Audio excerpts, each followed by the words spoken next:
You are listening to Alex Nanlohi Podcast, to know the Lord and to make Him known.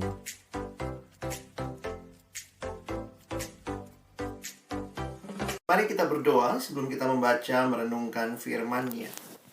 Kami datang dalam ucapan syukur siang hari ini. Terima kasih Tuhan kumpulkan kami bersama-sama, bersekutu, memuji, memuliakan nama-Mu, dan tiba waktunya bagi kami untuk membuka firman-Mu ya Tuhan. Kami mohon ketika kami membuka firman-Mu, bukalah juga hati kami.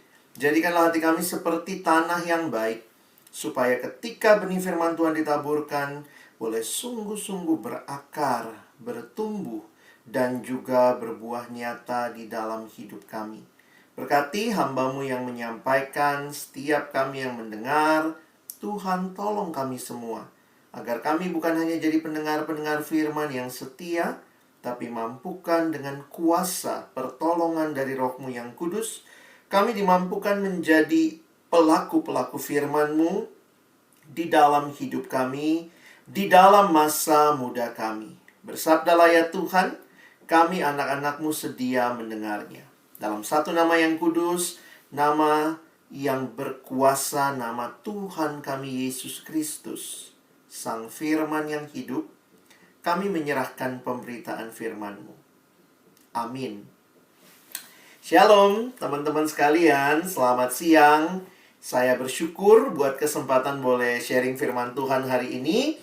Dan bulan ini secara khusus juga kita masuk dalam kesempatan pelayanan siswa se-Indonesia. Kita berdoa bersama untuk banyak hal ya. Nanti kita juga kalau teman-teman ikut di Instagramnya Student Fellowship juga ya, Persisten Bogor, kalian sudah lihat gitu ya. Itu sudah kita lakukan di dalam bulan ini. Nah, saya ingin share screen sebentar. Bentar ya, Alex coba share satu presentasi buat kita siang hari ini. Nah, kita akan melihat tema yang diberikan untuk kita, yaitu Youth of Nation. Kenapa kita bahas tema ini? Saya pikir kita terus harus ingat dan sadar ya, bahwa kita ada di tanah air Indonesia.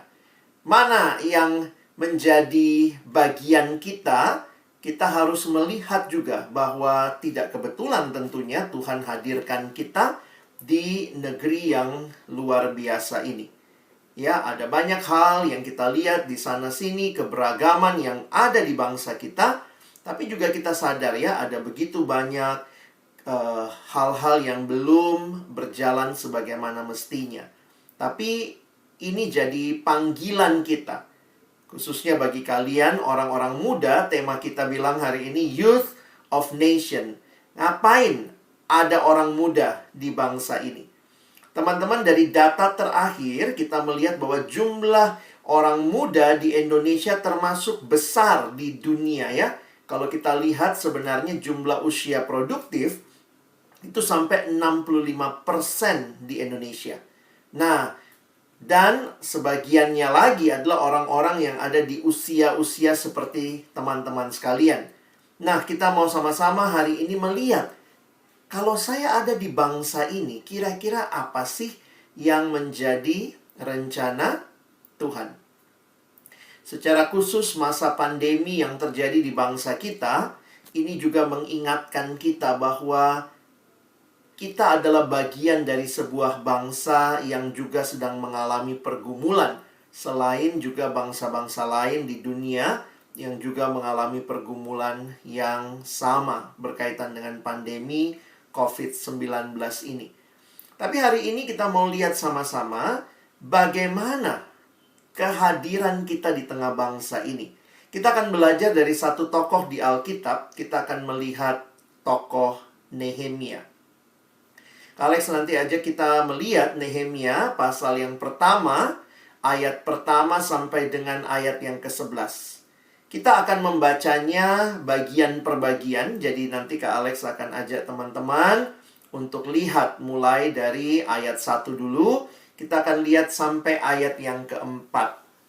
Ya, Nehemia 1, ayat 1 sampai ayat yang keempat. Saya akan bacakan bagi kita.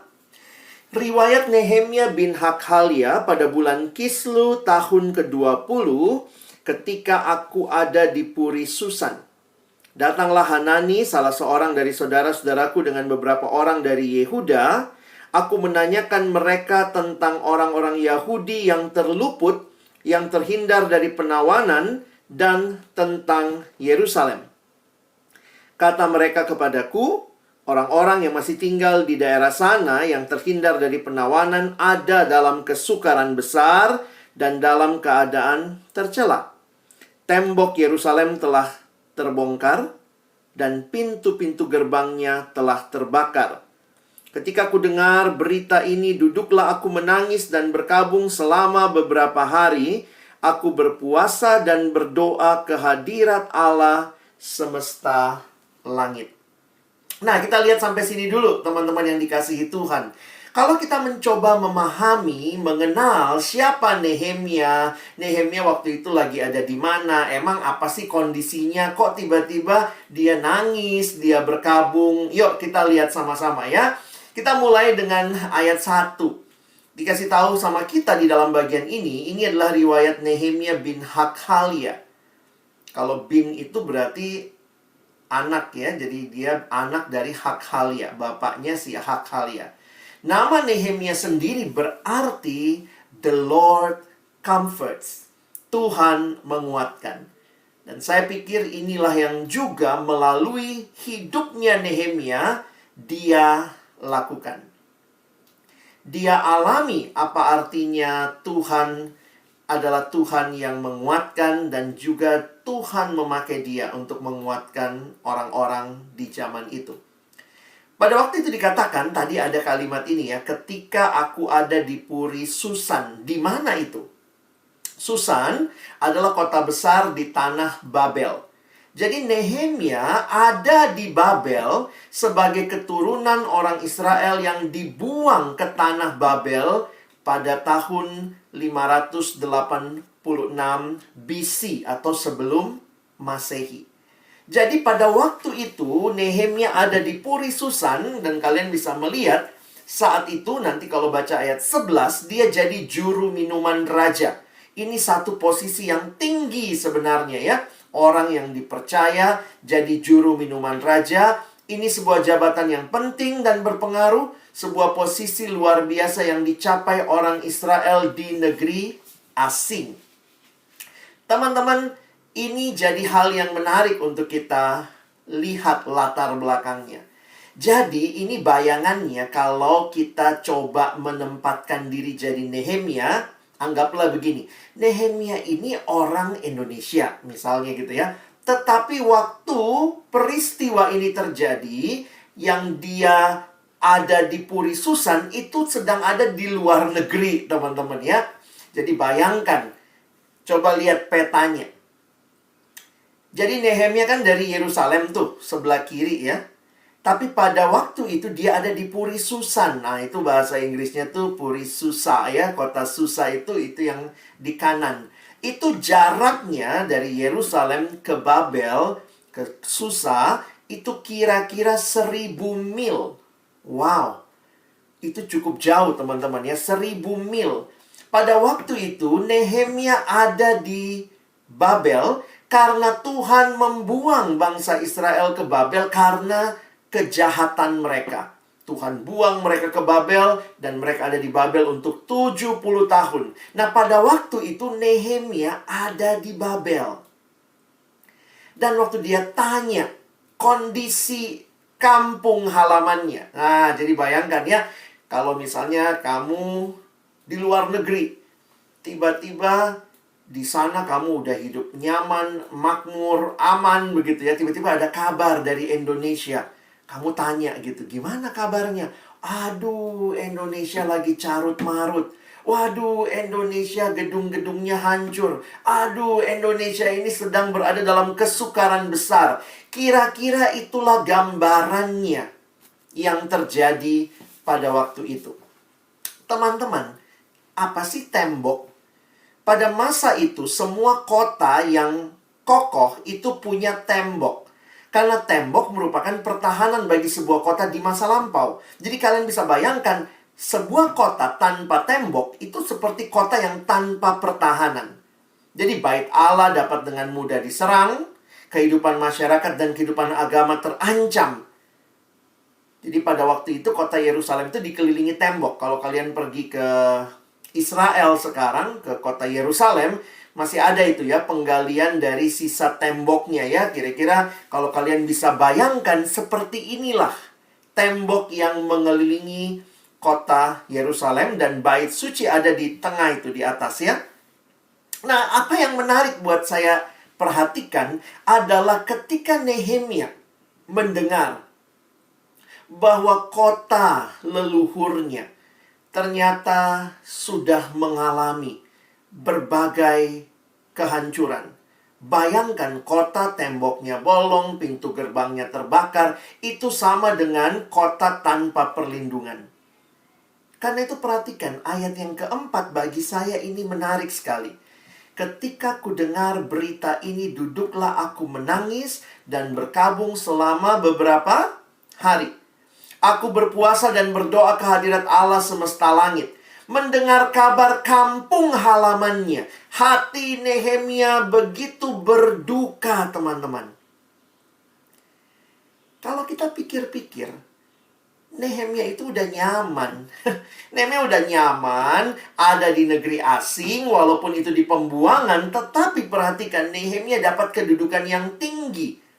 Jadi, bisa saja, teman-teman, Nehemia ngomongnya gini ya, ya sudahlah, aduh kasihan sekali ya kampung halamanku, aduh kasihan sekali tanah leluhurku, ya sudah, urusan mereka. Lagian saya ini 1000 mil dari sana, it's too far, kejauhan gitu ya. Tapi bagi saya ini menarik. Buat Nehemia, identitasnya sebagai bangsa Yahudi, umat pilihan Allah, menolong dia untuk kemudian ikut masuk. Nah, Kak Alex pakai istilah ini ya. Nehemia itu melibatkan diri dalam pergumulan bangsanya. Saya ingin siang hari ini, teman-temanku, adik-adikku, para siswa belajar apa artinya youth of nation. Kalau kalian mau jadi orang muda di tengah bangsa ini sikap pertama yang bisa kita teladani dari Nehemia. Maukah engkau melibatkan diri dalam pergumulan bangsamu? Nehemia ada di tempat lain, jauh dari bangsanya, bahkan dia hidup nyaman di sana. Tetapi mendengar kehancuran Yerusalem, orang-orang yang tinggal di sana, pintu gerbang yang terbakar, tembok-tembok yang bolong, dia datang dan dia bawa pergumulannya. Dia melibatkan diri dalam pergumulan bangsanya. Jadi ini yang pertama ya. Nah, jujur aja Kak Alex agak takut ini ya. Kenapa? Kalau lihat orang muda, anak remaja, anak siswa, peduli nggak ya sama bangsa ya? Jadi kan kepedulian itu sebenarnya kita melibatkan diri. Misalnya kalau kita baca berita, kita masih punya kepekaan nggak ya? Atau jangan-jangan kita bilang, ya sudahlah, yang penting kan bukan aku. Jauh lah dari Bogor gitu ya. Jauh lah dari Bogor dan sekitarnya, dari Cibinong dan sekitarnya. Itu kan di Jakarta. Tetapi ada dalam sebuah bangsa, ini jadi pertanyaan bagi kita semua. Apakah kita membangun kehidupan orang muda yang tidak peduli dengan lingkungan di sekitarnya? Bagi saya, sekali lagi, teman-teman tidak ada di luar negeri kan? Ada yang di luar negeri? Nehemia sih ada di luar negeri, tapi begitu dengar berita bangsanya, dia melibatkan diri.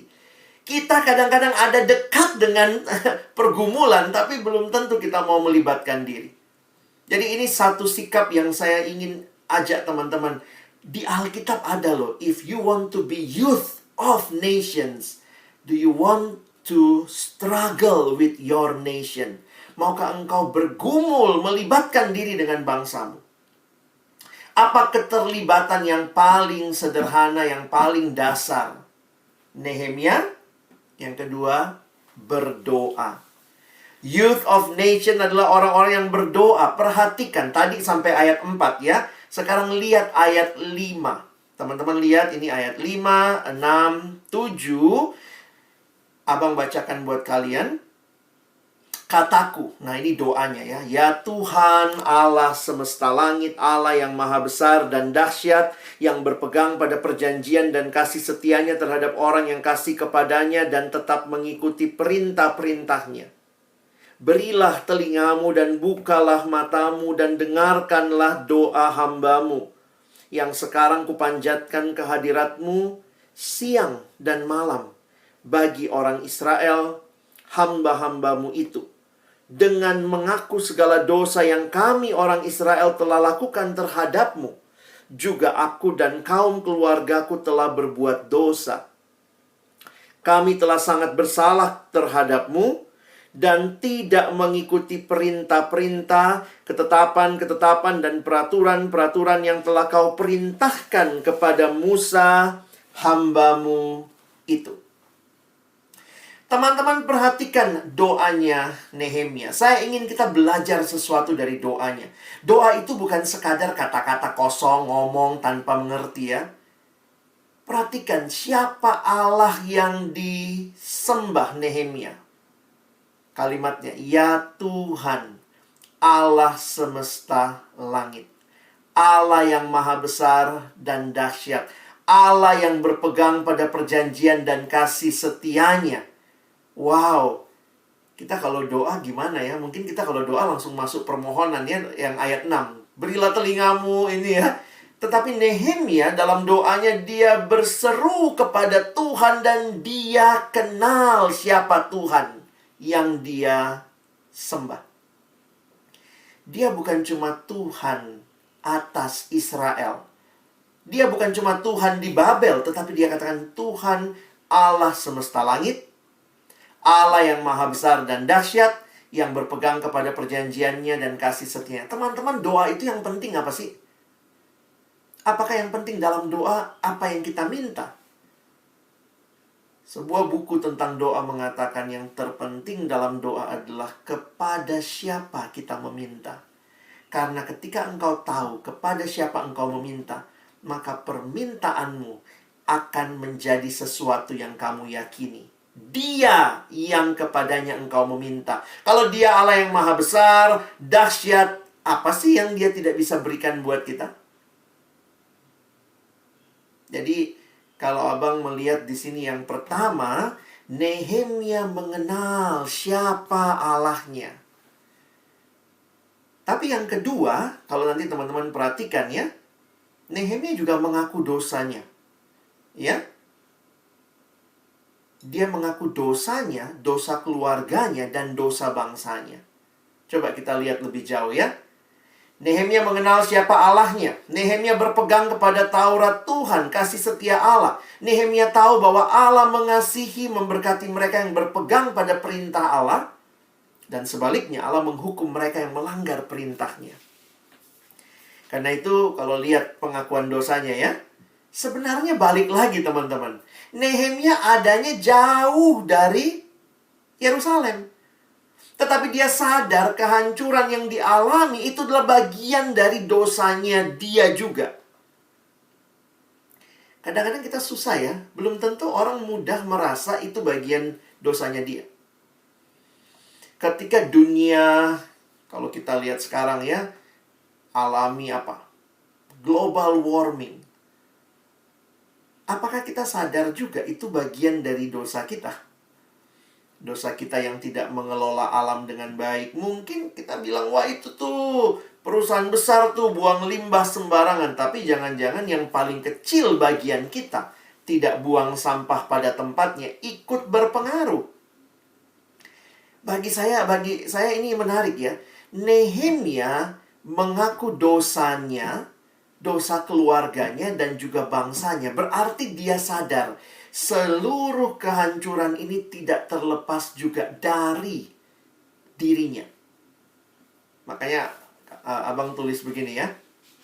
Dalam doa pengakuan dosa ini, Nehemia mempersamakan dirinya dengan umat Israel yang didoakannya. Jadi bukan cuma Tuhan ampuni dosa mereka. Mereka itu memang bandel, mereka. Tapi kata yang dia pakai kami. Juga aku dan kaum keluargaku. Ya, dia katakan, aku dan kaum keluargaku. Jadi teman-teman, ini membuat kita jadi sadar ya, nggak mudah memang untuk punya keyakinan, kerendahan hati seperti itu. Lalu apa yang menarik dari doa Nehemia? Abang ingin kasih prinsip berikutnya. Youth of Nation bukan hanya youth yang berdoa, tetapi juga youth yang baca firman. Saya lihatnya gitu ya. Baca firman Tuhan. Kenapa? Menarik sekali isi doanya Nehemia, dia mengutip firman. Itu ayat 8. Jadi berarti kalau dia kutip firman begini, dia tahu firman dong ya. Ingatlah akan firman yang kau pesankan kepada Musa hambamu itu. Yakni, nah ini kalimatnya dikutip dari, nanti kalian lihat catatan kakinya ya. Bila kamu berubah setia, kamu akan kucerai-beraikan di antara bangsa-bangsa.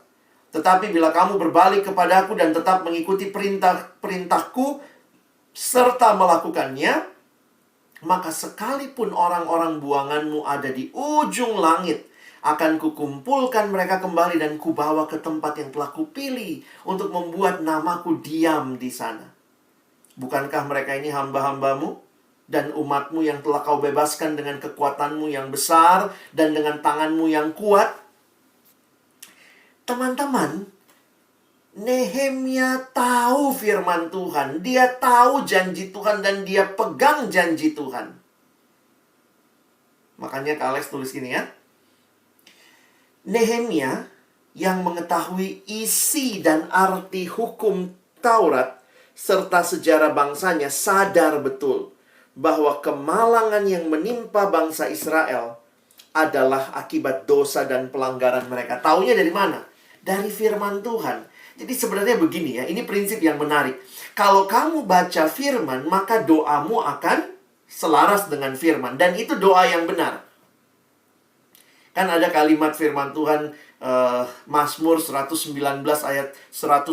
Firman-Mu pelita bagi kakiku, terang bagi jalanku. Saya makin meyakini ya, ketika doa kita pun selaras dengan firman, maka kita akan belajar mengerti apa yang Tuhan mau, dan kita akan belajar menerima apa yang menjadi kehendak Tuhan. Saya ulangi. Kalau kita tahu doa, kita tahu firman, maka firman itu akan menolong kita berdoa, meminta sesuai dengan firman. Jadi gini ya teman-teman, kadang-kadang ada yang berpikir doa itu suka-suka saya minta apa. Jangan juga begitu ya. Misalnya tiba-tiba di sekolah gitu, aduh Tuhan, mudah-mudahan gurunya sakit. Itu kan doa juga, minta sesuatu ya. Tapi apakah itu sesuai firman? Makanya orang yang tahu firman, dia akan bisa berdoa seturut dengan apa yang Tuhan kehendaki. Orang yang mengerti firman, maka doa-doanya itu akan selaras dan akan menyatu dengan rencana Tuhan. Orang yang berdoa sesuai firman, dia tahu apa yang harus dia doakan. Dia minta kepada Allah, apapun dia minta. Karena Tuhan bilang, carilah, ketuklah. Tetapi dia tahu juga ada ayat yang mengatakan, bukan kehendakku, tapi kehendakmu. Sehingga bisa minta apapun kepada Allah, tetapi terbukalah untuk menerima kehendaknya. Sebab kehendak Allah adalah yang terbaik bagi kita. Bukan kehendakku, tapi kehendakmu. Jadi saya berharap teman-teman ini berdoa ini kita masuk dalam rencana Tuhan. Karena doa kita pun selaras dengan firman. Aplikasinya gimana sih? Mintalah sesuai dengan firman. Tuhan, nyatakan keadilan-Mu bagi bangsa ini. Tuhan, tolonglah pemimpin-pemimpin bangsa ini bisa memimpin dengan adil. Doa-doa yang kita sendiri pelajari dari firman. Karena firman menuntun kita berdoa. Dan jawaban doanya apa? Ya, jawaban doa selaras dengan firman. Tentunya begitu ya. Saya yakin Tuhan bikin mujizat. Abang percaya sekali Tuhan masih bikin mujizat. Tetapi jangan mencobai Tuhan meminta sesuatu yang kita sendiri tidak terlalu niat berubah. Saya ulangi ya. Jangan minta sama Tuhan lakukan mujizat terhadap sesuatu yang kita tidak siap untuk mengubahnya. Kita nggak mau benar-benar serius. Nah ini orang-orang yang berdoa tidak sesuai firman bisa begitu ya. Jadi misalnya gini. Doanya, Tuhan, kasih saya kesehatan Tuhan, tapi rokok jalan terus. Mau gimana? Berharapnya apa? Tuhan, berikan mujizat walaupun saya tetap merokok, tapi saya tidak masalah tubuh saya. Itu namanya mencobai Tuhan. Doa yang selaras dengan firman. Ketika engkau dan saya meminta, dan ketika kita meminta, kita pun sadar apa yang kita minta. Makanya Bapak Timothy Keller dalam bukunya, dia tulis buku agak tebal teman-teman ya, judulnya Prayer ya, tentang doa. Dia mengatakan to pray is to accept that we are and always will be wholly dependent on God for everything. Saya berarti benar-benar bergantung penuh kepada Allah untuk segala sesuatu. Jadi orang yang berdoa, orang yang masuk dalam penyerahan diri untuk dipimpin oleh Tuhan. Wow, ini indah sekali. Ininya doanya Nehemia. Saya rindu di bangsa ini. Youth of Nation adalah orang yang melibatkan dirinya dengan pergumulan bangsanya. Orang yang berdoa, tetapi juga orang yang baca firman supaya doanya tidak aneh-aneh. Tapi doanya diarahkan dengan firman. Dan ketika Nehemia berdoa seperti itu, lihat ayat 11 ya. Kita kan tadi baca sampai ayat 10 ya. Ayat 11 dia katakan, ya Tuhan, berilah telingamu kepada doa hambamu, dan kepada doa hamba-hambamu yang rela takut akan namamu. Jadi dia siap gitu ya, dengan hidup seturut firman Tuhan. Dan doanya ini, dan biarlah hambamu berhasil hari ini, dan mendapat belas kasihan dari orang ini. Nah, siapa orang ini? Ternyata kalau baca Nehemia 2, nanti kalian lanjutkan sendiri ya, itu adalah raja yang waktu itu dilayaninya. Karena ditulis ketika itu aku ini juru minuman raja. Jadi teman-teman, ketika Nehemia berdoa, Nehemia berseru kepada Tuhan, Nehemia pegang janji Tuhan dalam firman-Nya. Berarti apa? Saya coba perhatikan gini ya, Nehemia itu juga punya spiritualitas. Berarti Nehemia punya relasi dengan Tuhan yang baik. Dia rajin berdoa, rajin baca firman. Inilah yang harusnya jadi kualitas dari setiap anak-anak Tuhan di bangsa ini. Jangan cuma jago di pelajaran sekolah. Puji Tuhan sih kalau kau jago di pelajaran sekolah itu juga bagus. Tetapi apakah kerohanianmu juga bagus? Rajin baca Alkitab nggak? Rajin berdoa nggak? Ini jadi pertanyaan penting. Jangan cuma bangun semua prestasi, tapi kamu lupa membangun spiritualitasmu dengan Tuhan. Banyak orang muda lupa bahwa hidup itu bukan cuma masalah belajar. Hidup itu bukan cuma masalah masa depan, nanti saya kuliah di mana, nanti saya bisa kerja apa, nanti saya punya uang berapa banyak, nanti saya punya rumah di mana saja, nanti saya menikah dengan siapa. Hidup itu bukan cuma masalah mencapai semua yang kita mau. Tetapi hidup bicara relasimu dengan Tuhan yang mempengaruhi seluruh kehidupanmu. Nah, yang kita tidak sempat baca hari ini, Nehemia nggak cuma doa, baca Alkitab, melibatkan diri, cuma berdoa, tidak. Nanti kalian lihat bagian-bagian selanjutnya, Nehemia bertindak. Di pasal yang kedua, dia datang sama raja. Lalu kemudian dia bahkan sudah punya planning yang matang. Waktu raja tanya, kamu mau apa? Saya mau pulang ke Yerusalem. Oke. Pulang ke Yerusalem apa tujuannya? Bangun tembok Yerusalem. Oke, diizinkan sama raja. Langsung Nehemia keluarin proposalnya. Raja, kan bangun tembok, bangun pintu gerbang butuh kayu. Raja tolong ya, minta dong surat pengantar, ambil kayu dari istana, dari kebun istana. Wah, Nehemia sudah punya planning teman-teman. Dan waktu dia tiba di Yerusalem, dia lihat semua itu ya. Planningnya dia lakukan dengan baik. Sehingga kalau kalian perhatikan, temboknya ini luas teman-teman ya. Itu tembok Yerusalem tuh, ini tembok kota ya. Walaupun ini kota di masa lalu, tidak sebesar kota sekarang, tetapi temboknya tetap aja cukup besar. Bayangkan tuh tembok ini ya, nanti kalau kalian pelajari di pasal 3, nanti semua orang, Nehemia tuh ahli manajemen, dia tempatin. Kamu di sini, kamu di sini. Jadi semua orang ada bagiannya. Nehemia tuh bukan superhero, pahlawan sendiri. Tidak, dia libatkan semua orang untuk membangun. Dia bertindak, teman-teman. Dan dia tidak bertindak sendiri. Dia melibatkan semua orang, dan Alkitab mencatat. Ini hebat, luar biasa ya. Dicatat apa? Nehemia 6 ayat 15. Maka selesailah tembok itu pada tanggal 25 bulan Elul dalam waktu 52 hari. Wow, bagi saya ini luar biasa. Baik, hari ini kita sama-sama belajar ya. Alex ingin refleksikan beberapa hal untuk kita ingat. Kita ada di mana? Kita ada di bangsa Indonesia, ingat itu. Kita dipanggil di Indonesia. Teman-teman tidak sedang dibuang di Indonesia ya. Kita ditempatkan Tuhan. Tuhan punya rencana.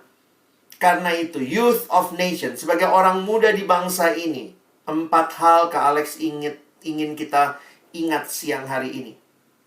Prinsip Youth of Nation. Libatkan dirimu dengan pergumulan bangsamu. Berdoalah kepada Tuhan. Akui kau juga bagian dari bangsa ini. Kita bagian dari bangsa ini. Kegagalan bangsa ini juga adalah kegagalan kita. Baca firman supaya doa kita terarah. Baca firman supaya kita mengerti kehendak Tuhan, selaras dengan kehendak Tuhan. Dan kemudian kita pun bertindak. Seringkali doa kita mungkin isinya apa? Diriku, diriku, diriku ya. Jadi boro-boro. Karena begitu kamu melibatkan diri, sebenarnya kita sedang melakukan satu sikap hati yang bukan hanya untukku Tuhan. Saya bersyukur kenal pelayanan siswa, kenal persisten sejak saya siswa. Kak Alex juga dari siswa seperti kalian ya, ikut persekutuan. Dulunya saya cuma tahu berdoa untuk diri saya, keluarga saya, diri saya, keluarga saya, cita-cita saya, yang saya inginkan, saya, dan saya. Tetapi di persisten Kak Alex belajar, apa artinya melibatkan diri.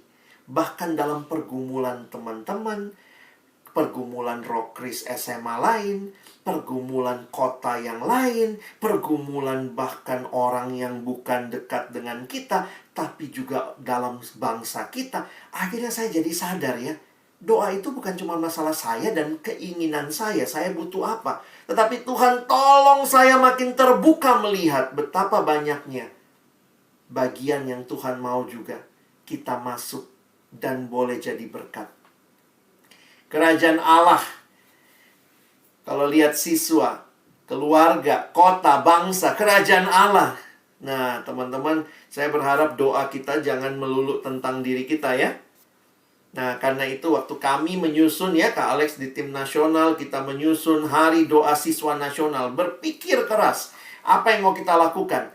Kita mau adik-adik siswa bersinar. Nah, itu tema nasionalnya ya. Hari doa siswa nasional temanya bersinar bersama siswa Indonesia berkarya. Kenapa? Siswa Indonesia yang kita rindu mau melibatkan diri.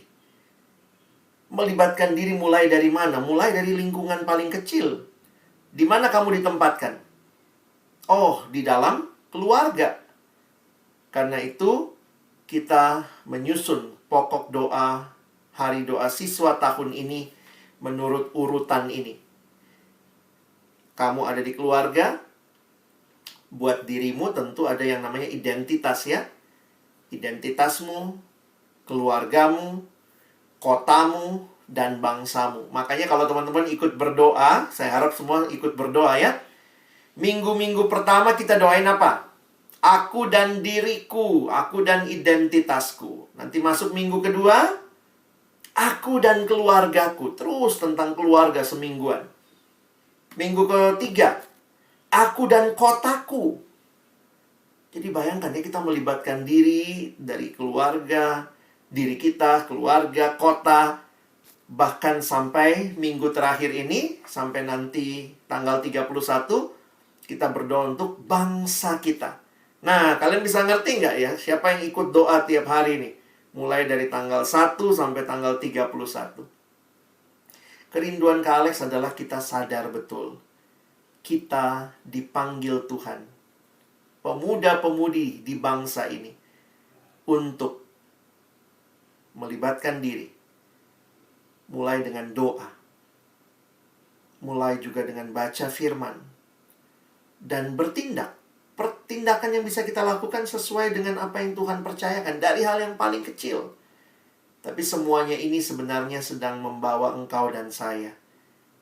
Kita perlu meyakini bahwa Tuhan punya rencana bagi setiap kita di dalam kondisi Indonesia saat ini. Dan Tuhan mau melibatkan kita di dalamnya. Bagaimana dengan saudara? Saya tidak tahu apa yang muncul di hatimu. Tetapi ada seorang siswa ketika dia baca pergumulan kotanya. Mulai dia berdoa. Tuhan, pakai saya untuk boleh membangun kota di mana Tuhan tempatkan saya. Ada yang waktu baca kondisi bangsa, Tuhan tolong saya untuk bisa jadi berkat buat bangsa ini. Ada siswa yang membaca tentang pendidikan di Indonesia sehingga dia berdoa, Tuhan, jadikan saya sebagai pendidik. Tolong saya mau jadi guru supaya saya pun dipakai Tuhan membangun pendidikan di bangsa ini. Ada siswa yang baca tentang dunia hukum. Tuhan, dunia hukum begitu bobrok. Tuhan, pakai cita-citaku jadi sarjana hukum. Bukan untuk memperkaya diri. Tetapi kalau saya bisa masuk universitas yang terbaik, saya ingin bangun bangsa ini dalam bidang hukum. Ada yang berkata lagi, Tuhan, saya melihat betapa pentingnya orang membangun pertanian. Saya ada di Bogor, dekat ada kampus Institut Pertanian Bogor. Tuhan, saya pun mau jadi berkat di bangsa ini. Kalau saya dapat masuk kuliah di universitas yang Tuhan berikan, di Institut Pertanian Bogor kah, di universitas yang lain, Tuhan pakai saya untuk membawa perubahan. Sehingga saya tidak egois. Bukannya masuk kampus bagus, nanti saya kaya raya, semua buat saya. Tapi Youth of Nation yang melibatkan diri dalam pergumulan bangsanya, bahkan menyerahkan hidupnya. Tuhan, masa mudaku, cita-citaku, kuserahkan untuk kemuliaan-Mu. Kiranya Yesus ditinggikan di Indonesia. Karena ada anak-anak Tuhan yang sungguh-sungguh menyerahkan hidupnya, masa depannya. Bukan untuk dirinya, tapi untuk membangun kerajaan Allah dan membangun negeri tercinta. Tuhan menolong kita. Bukan cuma jadi pendengar firman, tapi jadi pelaku-pelaku firman. Amin. Mari kita berdoa. Tuhan, terima kasih. Rangkaian Hari Doa Siswa Nasional sepanjang bulan Mei kami lewati, kami ikut berdoa untuk beberapa hal. Kami melibatkan diri dengan pergumulan bangsa ini seperti Nehemia. Kami sadar betul, kami lebih sering habis waktu dengan diri kami, pergumulan kami. Tapi kesempatan seperti ini kami diingatkan, disegarkan kembali. Bahwa Tuhan tidak kebetulan Kau taruh kami di bangsa ini. Supaya kami melibatkan diri. Supaya kami berdoa, membaca firman-Mu, menuntun hidup kami. Dan akhirnya juga kami bertindak untuk membangun kerajaan-Mu. Dan juga membaharui negeri kami yang kami cintai ini. Terima kasih Tuhan. Jangan jadikan kami anak-anak muda yang tidak peduli, tetapi anak-anak muda yang peduli karena Tuhan sendiri peduli dengan hidup kami, keluarga kami, kota kami, dan bahkan bangsa kami dan juga dunia ini. Sekali lagi kami bersyukur, tolong kami bukan cuma jadi pendengar firman, tapi jadi pelaku-pelaku firman. Dalam nama Yesus kami berdoa, kami bersyukur. Amin.